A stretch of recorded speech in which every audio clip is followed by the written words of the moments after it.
Welcome to the Hard-Won Wisdom Podcast with best-selling author Fawn Germer and corporate innovator Michelle Brigman.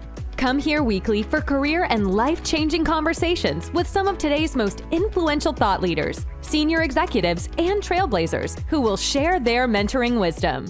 This podcast is brought to you by the Women's Leadership Network. Hi, I'm Fawn Germer.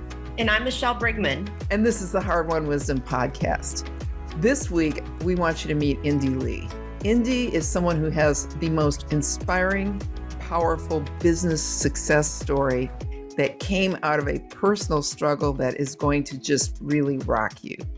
She is the CEO and founder of Indy Lee, which is this now massive skincare company. And where this started from and where it went is a story that will teach you that anything is possible. So, Indy, welcome to Hard-Won Wisdom. Wow, thank you. I hope I live up to that hype. I might just put this as my recording when I wake up in the morning. Thank you. Just how much of it's not true? No. You know what? Oddly, it's all true. And that's part of what I've had to step into is I did this. Yeah, Sometimes. I met Indy. She was speaking at the same event that I was speaking at years ago. I think we just figured out it had to be around 2009. And I was so blown away by her story and her warmth that it just, and she was just getting started on this venture. Nobody at that moment could have seen what it would turn into. But Indy, start at the very beginning and let them hear this. Yeah, so gosh, before I went into beauty, I'm a CPA. So, or I like to say I'm a recovering accountant. Try not to be it one anymore. But I had a great career. I worked for HBO in their international finance division. I got to travel the world. It was really wonderful. And then I started to look at my life and I realized I don't really like accounting. And I had really just given birth to my daughter, who's now 18. Oh my gosh. And I was like, I don't really like accounting. So I left and I was trying to figure out who I was. And I got very involved with the farm to table movement because I noticed children were just eating like fast foods and stuff like that. And I really knew the importance of what you're putting in your body. And I got very involved with the farm to table, slow foods movement. To be honest, I have right on the other side of this monitor, I have a 750 square foot greenhouse where I was growing all organic vegetables and starter plants. I was bringing them into schools to really teach children the importance of this and what they're eating. And then in 2008, I was diagnosed with rheumatoid arthritis. And I couldn't work in the greenhouse or the back farm. Of course, my family was thrilled because I bulldozed the backyard for this. So you can imagine how that went over at my house. And I had to go on, various different medications to get it under control because it was pretty severe. And what's a type A personality to do?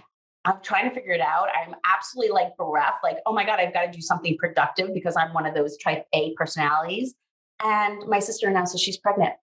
And I said, oh, I don't want anything harmful to go on my nephew's tush or body, knowing babies are born with a toxic load and what mothers put on their body can be absorbed, the whole thing.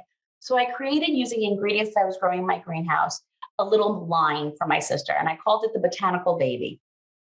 And I made a little sets and everything and get little miniatures for everybody. By the way, I learned how to do Illustrator, bought a professional label printer because, again, I had way too much time on my hands. And I unveiled this at her shower and everyone said, oh my gosh, this is what you need to do with your life. You need to come out with a baby line. And I'm like, what are you talking about? Because you have to realize 2008, clean beauty was not on the scene. People weren't thinking about this. This is really when slow foods and farm to table and what we're putting in our body. People weren't looking at what we were putting on our body. And I was like, I don't think so. I don't think that's my calling. And then 2 weeks later, I started to notice that I was losing vision out of my left eye. And I said, okay, this is interesting. This is not okay. And I went to my doctor and I said, I'm losing vision. Something's up. And he said, we need to send you for a scan. And immediately, it was November 4th, 2008. Immediately, he sent me for a scan, an MRI. And 45 minutes later, I'm back at my house and I get a phone call. Can you come in? And I said, of course, tell me what it is. And he said, no, I'd rather talk to you in person, which is never what you want to hear from your doctor. No. And I said, Peter, you need to tell me what's going on. Otherwise, I'm going to use that incredible machine called Google and WebMD. And he said, okay, which we all know, like you can basically have like a splinter and you're dying of leprosy. Right, so, right.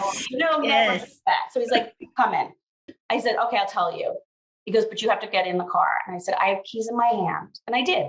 And he said, you have a brain tumor. And I said, I'll see you in 15 minutes.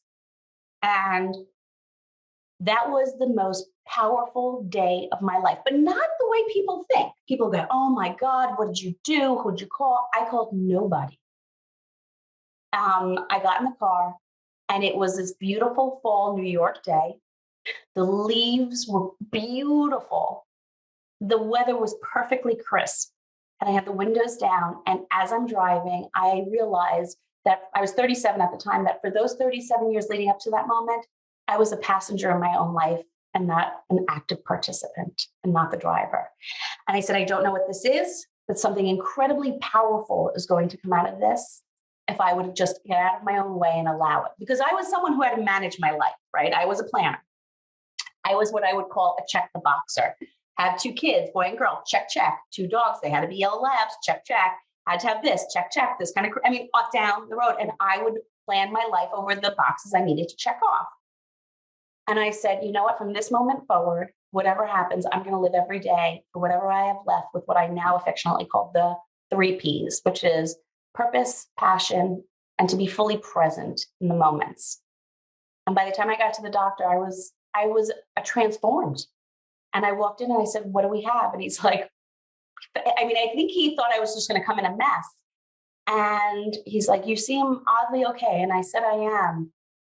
What do we have and what do I need to do? And he said, I don't know. It does not look like cancer. And it wasn't, but you need to go speak to a lot of specialists. So if I went up and down the East Coast to the likes of Duke, Johns Hopkins, Sloan Kettering, NIH, and they would, by and large say, we don't know what this is. It does not look like cancer, but you probably have this little, 6 months to live. You really need to get your affairs in order and spend time with your children, who were about 5 and 8 at the time. And I would look at them and I would say, I don't think so. No, that's not how this is going down. And the second specialist I went to happened to be my neuroendocrinologist. And I said, how is this possible? No one I know has anything like this. No one in my family has anything like this. I don't understand. He said, well, we're seeing more and more of these things tied to the environment. I'm like, sir, I have an organic greenhouse that I eat out of in my backyard. And by the way, I helped build it. I'm in great shape. What are you talking about? And I'll never forget, I was on the table with that pull-out paper that every time you move crinkles, right. Looking at like this fake impressionist painting in front of me in a fake brass frame. And that's when he says to me, yes, that's part of the environment. Let me ask you a question. What do you put on your skin? And all of a sudden, the light bulb went off. It was truly what we now call my awakening, or what Oprah would call that aha moment. And I said, here I was, not wanting anything potentially harmful on my nephew's tush. I knew about babies being born with toxic load. I knew things could be transdermally absorbed. I knew the laws have not changed in beauty since 1938 substantially, and they still haven't changed substantially since then. And nobody is talking about this. Nobody should go and say goodbye to their children like I am. And so I said, I'm going to create a line that is safe, that is effective, that looks really beautiful on a shelf. Because 2008, anything that was clean did not look like that. It was crunchy granola, which is fine, but that's not me. And more importantly, I knew I wanted to spend whatever time I had left on this planet educating and empowering others to live their best version and healthiest version of their life, whatever it looked like. So I left, I'll never forget, I left the office and I turned to my best friend, who to this day, still my best friend and is also part of the company. And I said, we're going to go create a line. And she's like, I'm sorry, what? What are you talking about? I said, yes, the doctor asked me this, I need to create change. And it was sort of like, here I was, people are saying, you need to do this, you need to create this line for a baby. It's so much bigger than children. It's all of us. And I said, and the other thing I need to do is find a doctor who's going to give me a different diagnosis and prognosis, because I've got some work to do here. And I went to work. And, when you're given 6 months to live, people say, well, I don't understand. How did that happen? Like, did you know anything? No, but you're given 6 months. You get really dialed into what you want to do and how you want to spend it. And I said, when Yeah, my but kids are wouldn't home, most people at 6 months be like, okay, I better get to Paris, and you're figuring out what you have to do on the bucket list, yeah. but And I you did. drove. I did a little bit of that, but I knew I was going to live. It makes no sense, but I knew in my heart I was going to do this, and I was Mhm. going to do go big or go home. And I just need to find a doctor who was going to give me a shot at life. And I went to town, like doing research and learning everything I could about lotions and potions and whatnot. I was very fortunate. I did find a doctor, obviously, who said he'd do surgery. And I will tell you, leading up to that, and when you say bucket list, I was crossing off things that I could, but I was also making amends. I did not want anybody to have any loose strings. I wanted to wake up because I truly believe what you put into the world and you say, thoughts become reality. Yeah. I didn't talk about when I wasn't here anymore. FYI, yes, I got all my affairs in order. I did all that. But I would say when I wake up, I want there to be no loose ends. And so I called ex-boyfriends from high school and say, when we broke up, I know that I did this. It probably wasn't the best thing, and took ownership because I was going to wake up to nothing but incredible energy and a new life. And Shouldn't we all be doing that as we go? yes, exactly. And that's what I learned out of the whole thing. It was the most impactful. So I found a doctor who do surgery, and he said, we're going to do it on April 22nd, which is Earth Day. It's like my internal gift to our marketing department. If you have to wake up and start a line that's dedicated to earth stewardship and clean beauty and your new birthday, April 22nd is a good day. But he said, you have less than a 50% chance of waking up. I said, that's great. I'm dying. And so I just got to work, and I will never forget, I just made the most of the November 4th to the April 22nd. It was such a short period of time, but I got busy living and reintroducing myself to myself, because for the previous 37 years, I wasn't that. I was not a risk taker. I was, what do I need to do to get to this point? What is the least risk I can take? I mean, I was an accountant. Right. And I didn't. I threw that to the wind and I said, I'm getting busy living right now and starting this line and spending as much time as I could with my children, because I still had to be aware that I could possibly not wake up. And I needed them to know that no matter what happens, I'm always a part of them in here. And to this day, now Jacob is 20, he'll be 22 in 7 days, and Emily is going to be 19 in April. But I wanted to say, where am I? Like, and my kids to this day will always say, you're in here. Ugh. And yeah, I'll never forget. I walked into the surgical suite and I said, today's a great day to live. Put on some kick tush. I don't know if this is a PG. No, this is, you go ahead. Okay, kick-ass music.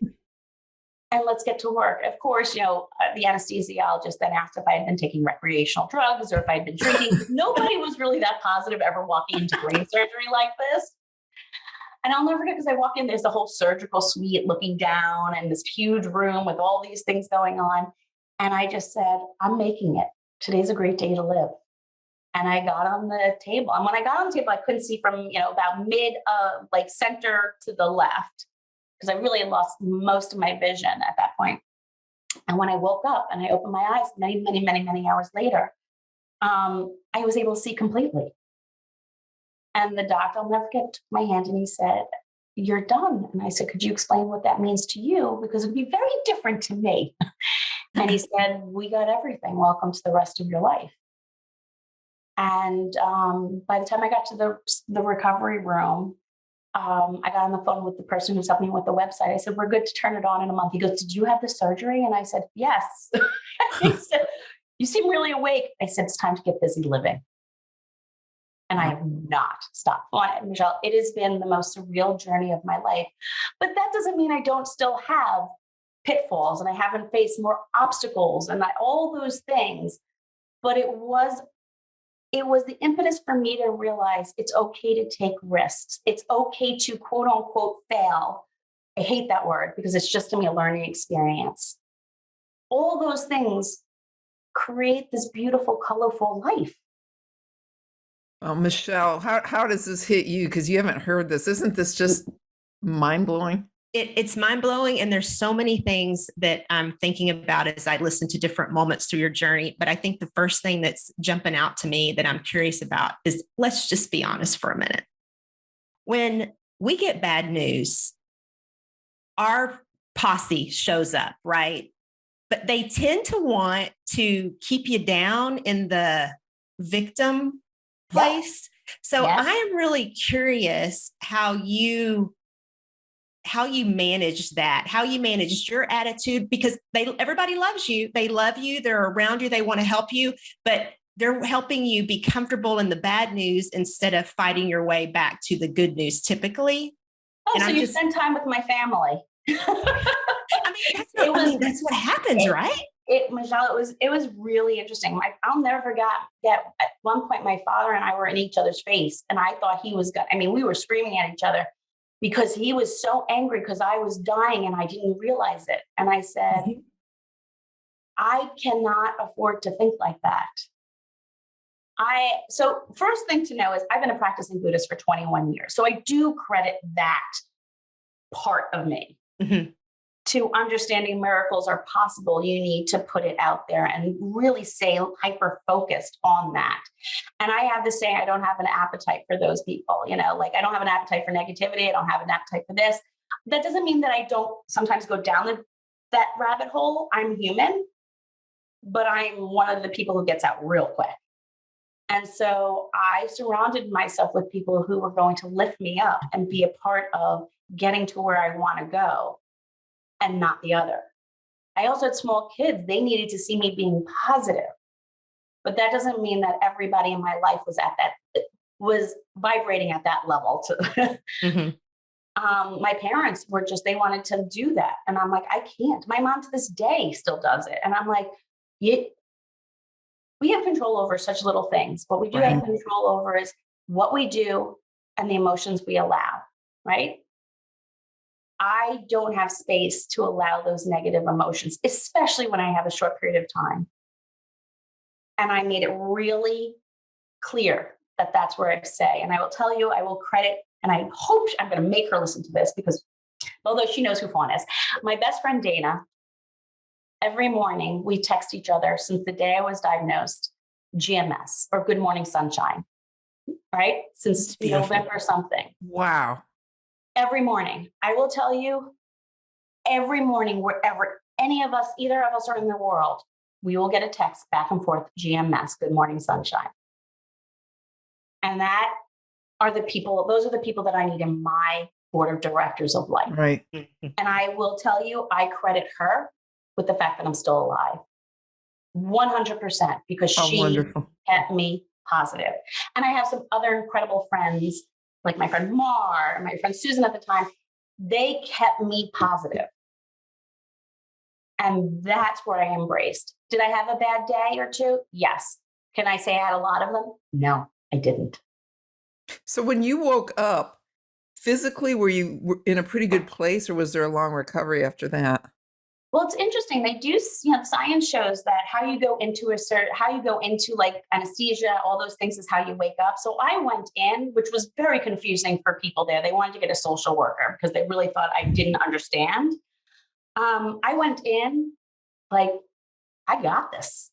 And so when I woke up, I had it. And it was very confusing to the people in the room. You wake up in a neuro ICU recovery room where things are beeping and whatnot. And I wake up and the woman's there and I said, oh my gosh, I can see. And she's like, yes, dear, you're awake. I'm like, yeah, I know I'm awake, but I couldn't see. And she's like, you're very sassy. But I was like, right? So like, let's go. That's the best compliment ever. Right, exactly. I mean, the words when the doctor came in, he said that, I go, oh, great, can I have a scotch? And he said, no. I go, so cigars out of the question. He's like, you're on oxygen. I said, frappuccino? And he said, can I bring you your family to say hello to? Like, it was just like everybody was around the chair, the bed, because they just couldn't believe it. And even when I called my son, when it was probably 4 hours after the surgery, and I called my son, who's probably 8 years old. And I said, hey, Jacob. And he said, oh my God, Mom, they couldn't do the surgery. And I said, no, I'm done. Everything went great. He goes, well, what's all the hoopla about? You sound fine. Well, let me ask you this and then move on to the business aspect of it, which is, if it wasn't cancer, well, what did it turn out to be? Great question. Autoimmune issues. Oh, what? So here's an interesting, yes. And now I can proud to say that I'm also on the board of directors for the Autoimmune Association, because it is something that's near and dear to my heart. The truth is, there are double the amount of people in the United States that have autoimmune issues than they have cancer. 75% of those are women. Yeah, I'm one of them. And 2/3 are environmentally related. Only 1/3 are genetics. Yep. You let that one sink in, and you start. How much of that's reversible? There are no cures for autoimmune disease. Once you flip the switches, that's it. Lifestyle change, right? I mean, it's you lifestyle start to driven. look at it and see how much you can, quote unquote, put into remission. For years, I was off of all autoimmune medications because I was doing great with stress and whatnot. And even though I'm positive, things happen, and things clicked off for me, and I wound up having to go on medication again for my rheumatoid arthritis. I had the tumor removed, and a year later I had my scan, because I was going every 6 months, and I got the phone call. I got the report that says tumor has not significantly increased in size. And I'm like, oh my God, idiot sent me the wrong report. I revived somebody else's. So I called up. So I am so sorry, but somebody has mine and I have somebody else, and they need to know they have this great news that it hadn't grown. And he said, no, that's yours, the second tumor. And I was like, what second tumor? And someone forgot to tell me that I had something grow back. So I actually have another brain tumor. The first one I called Herman. And this one, because it wasn't a scary name, but not one I wanted to live with. And I referred to it as Herman and everything. So it kind of put it together for me. It made it easier to deal with it. Mm-hmm. This one I called Hermione. And I have been living with Hermione for 10, 11 years. And, I believe that if I don't get complacent, it won't grow. And I got a little complacent, and it started to grow. And we started to think, oh my God, here we go again.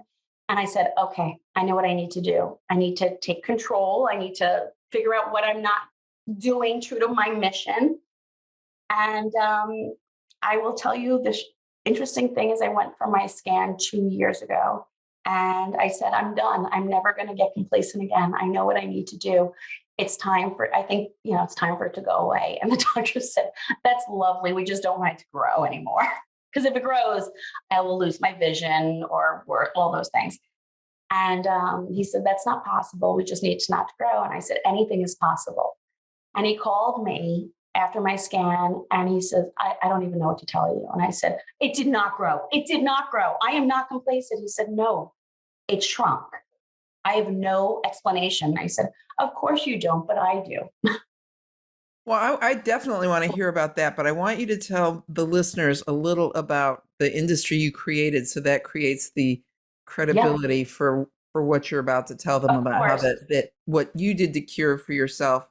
Yeah. Not cure, but to manage, and what they can do. So tell us about Indy Lee, and the name. The name is important as well. That's true. So prior to going into surgery, my name was not Indy Lee. It was Lisa Agona.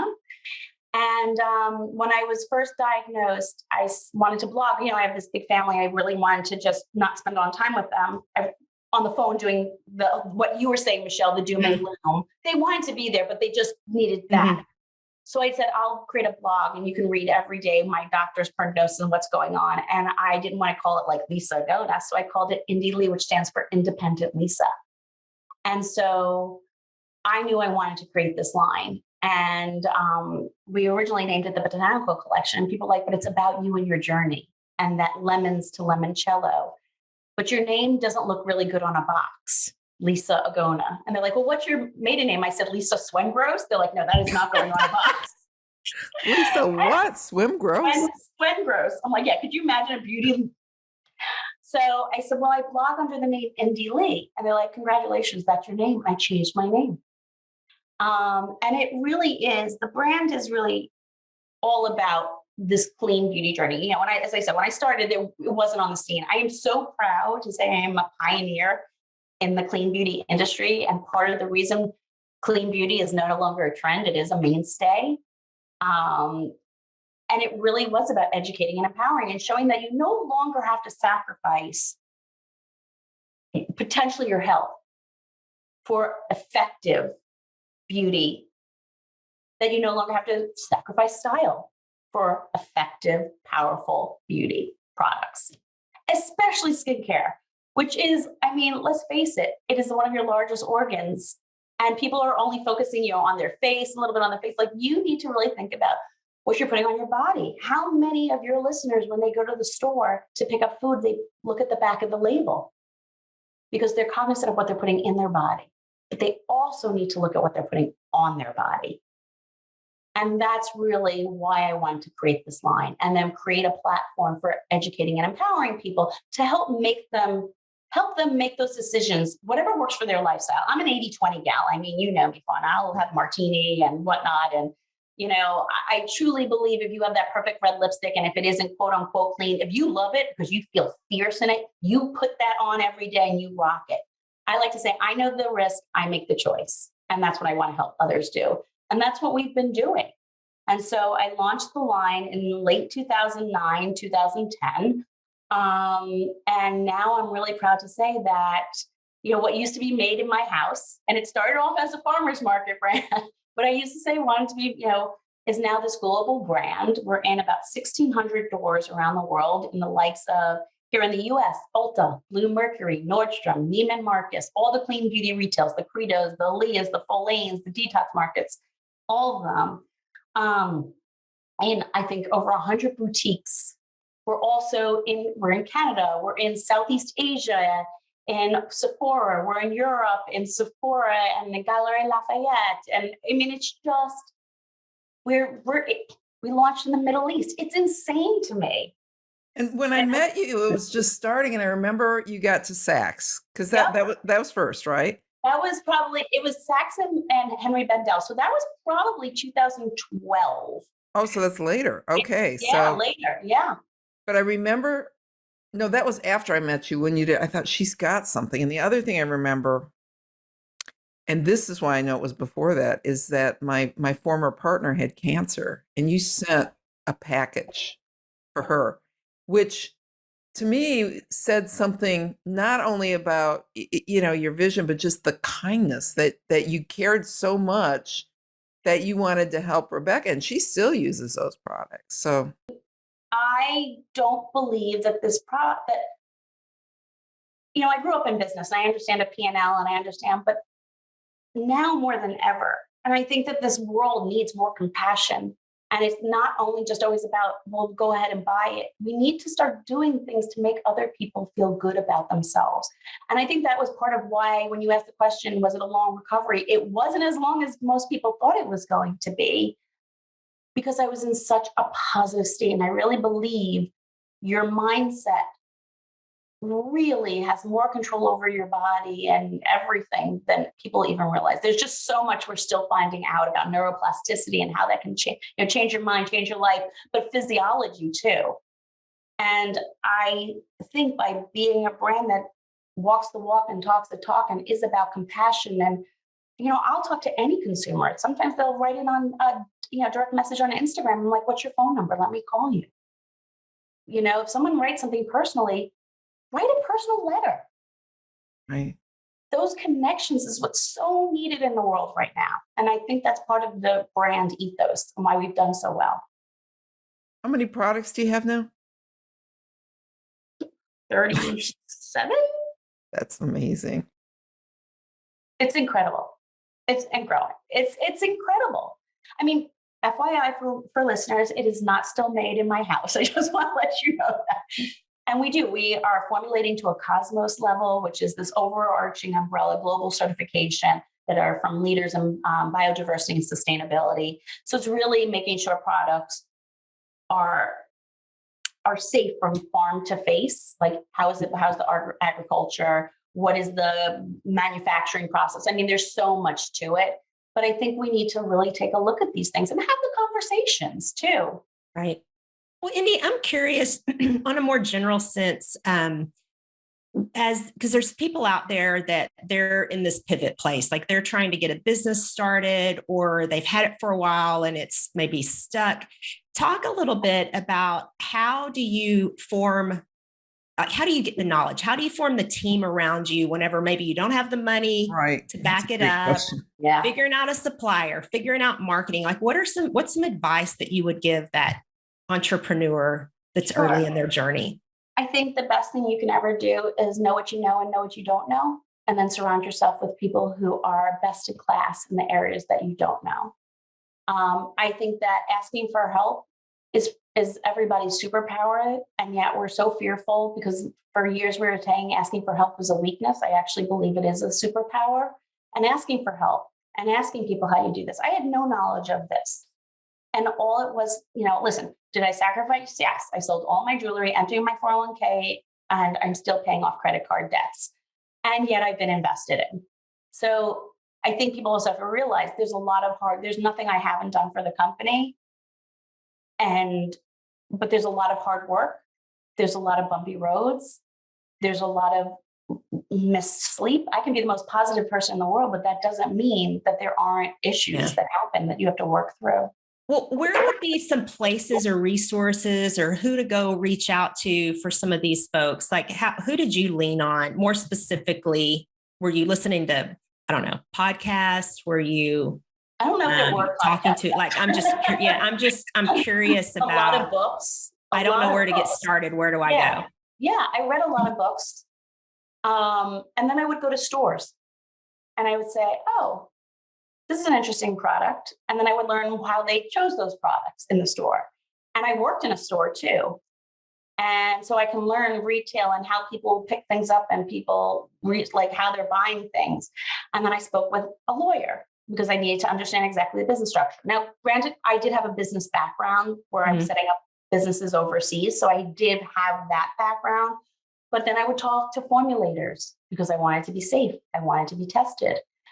We started to interview formulators and find out. And so it was just trial and error a lot. And then going into doors, and they're like, well, I love the way the products feel, but I don't like the packaging. Okay, well, then we need to find designers.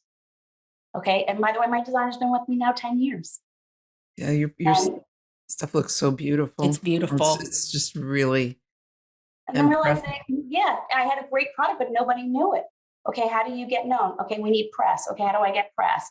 Okay, I go and I need to have an agency. And it was just asking the questions on, okay, why am I looking at what's the problem in the company and who's the person that could solve that problem? And then making phone calls and asking people, okay, do you know an accountant in this? Well, maybe I didn't ask for an accountant, but do you know a lawyer? Do you know a formulator? Do you know a packaging expert? And just Jeff Boxer was happy right then, I'm thinking. Yeah. And that's what it is. It really was. And then asking for help. And then as it grew, you got investors in the company, which changed really your role. And you learned a lot about leadership and your power. So can you tell a little of that story? Yeah. So I was blessed. I was invested in 2017. It was a majority investment that they took because I needed more than just money. I needed know-how, because remember how you say, how do you do it? Well, I knew I couldn't do it all anymore. And the two other people, one of my business partners, we couldn't do it. It was not going to scale. We didn't have the money. We didn't have the know-how. So I needed somebody who knew how to scale a company, had the connections at the retailers where they can call up and say, I know a great brand. Because Indy Lee knocking on a door that nobody heard of wasn't going to do it. And so I was blessed, and I found this woman, Lori Perella Krebs, found me, and she called, and we just kind of had a love story, and they invested, and it's been off to the races, and they really brought in best-in-class sales, best-in-class supply chain. Okay, what do we need for design? Who do we need, for digital marketing? What's the website? All those things that they understood and can bring the money. But it also left me with, well, who am I in this company? And at first I was the face, but then as we start to move forward, everybody's saying what needs to be done. And I'll be honest, I kind of lost myself in it and said, well, do I have value? Am I of value? And it really took some honest conversation, hard conversation with myself saying, why are you doubting yourself? Why are you allowing the negativity of the times, meaning going through COVID, right? And all those things, and then coming out of COVID, but people not going to retail, all those things. You know who you are. You know why you built this company. Go back to your roots, which was all about creating emotional connection. And all of a sudden, things started to click again recently because I lost myself in it. I was so busy, like, okay, I need to do this, I need to do that. Maybe it's me, maybe I shouldn't be, it was all those questions we have. And I think the wisdom that came out of it for me was, wait a minute, none of this wouldn't have happened if I didn't say this is what I need to see, the change I need to see in the world. What helped you click that though? Like what triggered this sort of shift in awareness that you needed to approach this differently? So it was a couple different things. A really great question. A lot of meditation, a lot of time spent journaling and really thinking of that. A wonderful support system that I have. One of them, obviously, is my friend Dana, still to this day. And then there are 3 other people who have become like my consigliaries and said, everybody looks at Indy Lee. What are you talking about? What's missing is you. Yeah. Get back in. And I was like, oh my God, I got to own my power again. And, I met with Lori and we had this conversation and she said, you're right. Get in there. Start traveling again. And I had to re-step into that. And it's just been such an epiphany. And I think sometimes we're like, well, if things aren't going well, is it me? You know what I mean? And realizing it's not me, it's the times and there's more competition. But I don't know, I guess maybe I lost my way a little bit. I think that happens a lot of times, even for somebody who's just on a job when things start to go south a little bit. You have to always take a step back and realize why you fell in love with what you were going to do in the first place. Yeah. Because other people can ruin a good thing for you. But when you can tap into that initial passion, it does give you more momentum and more juice to find your way out of it. Yeah, I think I absolutely. I think for me, one of the benefits that I have, and I think one of my strengths is, this isn't a long process for me. I'm the person where like, oh, review time. Great. Let me do my self-reflection. Like that. Like, bring it. I'm really good at saying, okay, now I need to change course. It doesn't take me 6 months, a year, 3 years. It's a short period of time to course correct and remember. But I honestly believe Hermione reminds me of that. I wake up every day grateful that I'm alive. And so I have that in my head, like, okay, get busy living. You had your time. You wallowed a little bit. Okay, you did that. Now you're done. And taking back that power. And I think it's really important with what that we can give people who are listening some sort of a lesson on what they have to do to protect themselves, just at a minimum, and also the things they can do if cost is an issue. Yeah. Well, and that's always going to be the case. I mean, don't forget, we also have to look at the profit and loss. We have to look at the cost of goods. This is a business at the end of the day. And minding your business is so important, regardless of where you are. I am very lucky with the business partners that I have that they allow me to ask the questions. I know that's not the case for everybody who gets invested in, but I am absolutely have a seat at the table and I'm able to ask any questions that I need. The interesting thing is I forgot that.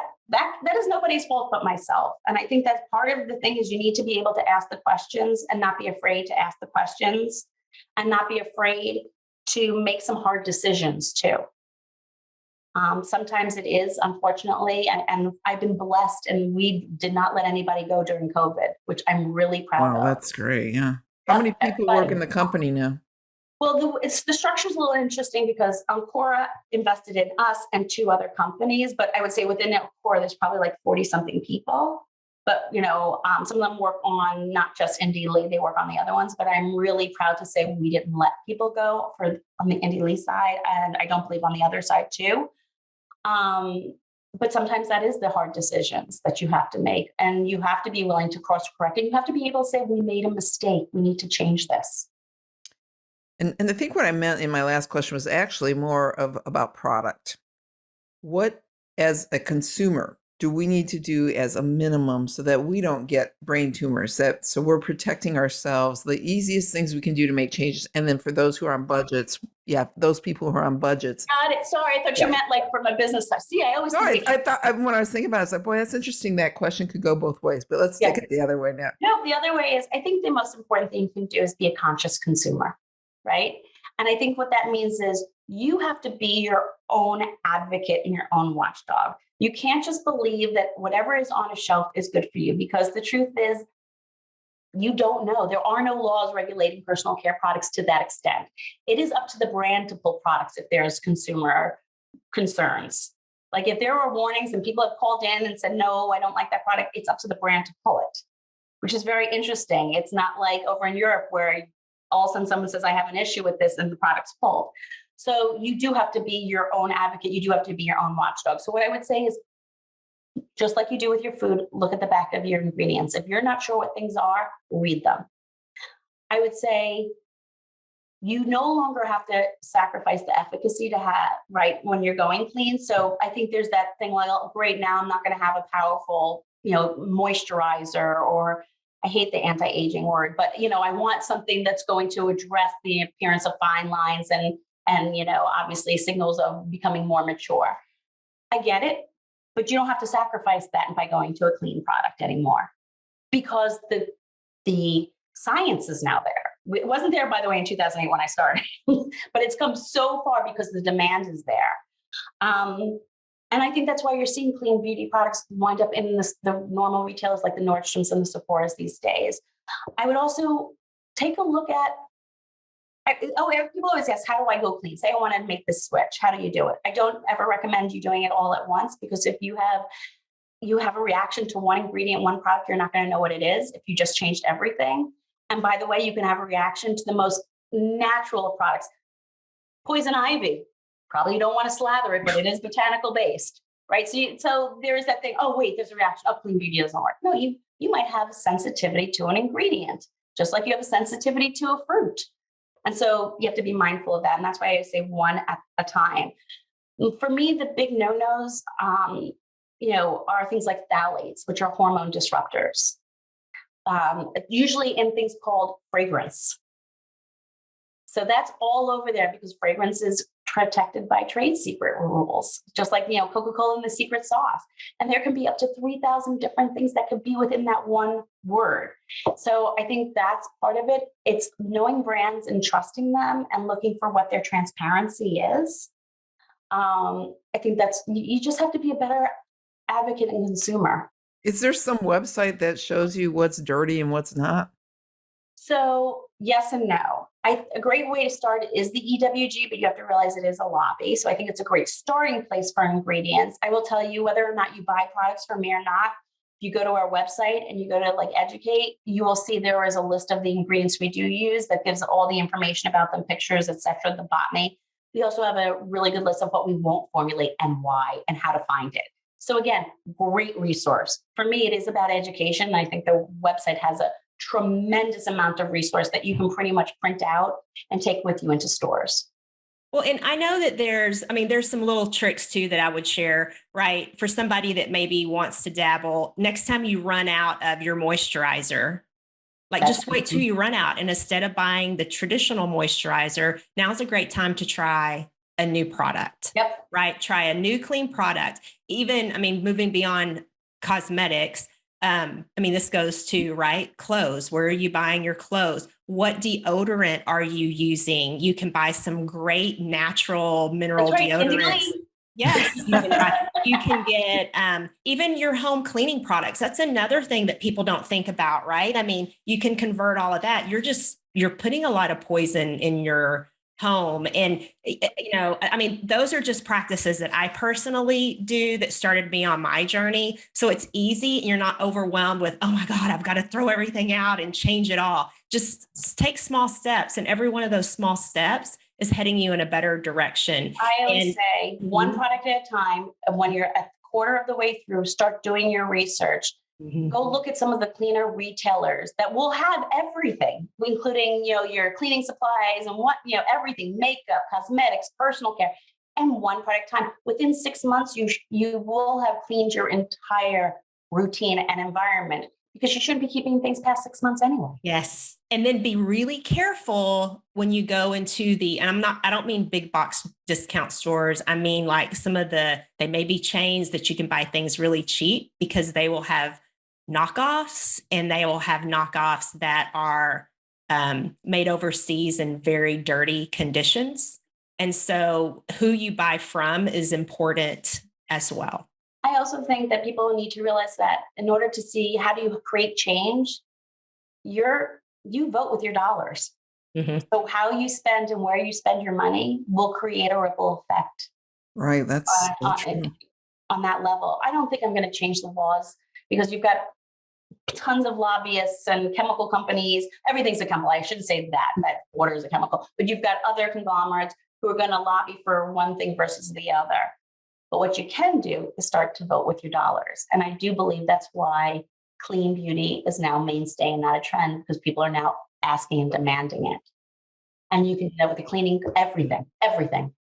This has been so interesting. And before Michelle wraps it, I just have to say, I think the thing I'm taking away from this story is just how much power we have inside of us that we just don't realize or tap into, and what that can create for us on every level, from our physical well-being to our success. And that has been just so moving to hear you tell this story. So Michelle, what's the hard-won wisdom? Yes, thank you so much. So ditto what you just said, Fawn. I mean, I loved, though, a couple of things that you said that just really stuck with me. I loved your living life by the 3 Ps, your purpose, passion, and being present fully. And that's obvious just here in the way you spent your time with us.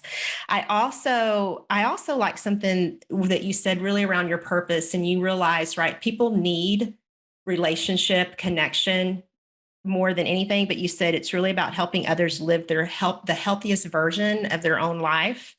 And whenever you're feeling unsettled, because you were talking about that transition in the company, whenever you're feeling unsettled, it's important to take this pause and go inside yourself for clarity, because the answer's there. And I think then that leads into, again, what Fawn, you just said about this applies to how you present yourself at work, how you present yourself to yourself, like what your mindset is every day, and then how you give back to the world. And Indy, just from a perspective of what you're doing to drive really meaningful change in the world. I mean, I think on behalf of everyone, just really grateful for what you're doing, because it matters. And that's why that tumor isn't growing. And that's why you're meant to be here to drive this change. So thank you. No, thank you. Thank you for the opportunity to share my story. Well, we loved having you on this podcast. I have the feeling we're going to have you back sometime. So, Indy, thank you so much for being here with us.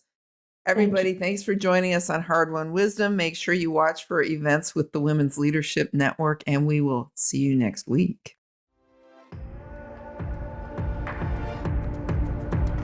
Thank you for joining the Hard-Won Wisdom podcast with best-selling author Fawn Germer and corporate innovator Michelle Brigman. Join us weekly for career and life-changing conversations with some of today's most influential thought leaders, senior executives, and trailblazers who will share their mentoring wisdom. This podcast is brought to you by the Women's Leadership Network. Visit hardwonwisdom.com for more on this podcast and for links to Fawn and Michelle's web pages and social media. Also, be sure to rate, subscribe, and review wherever you listen to your podcasts. We really appreciate that effort, and we'll see you next week.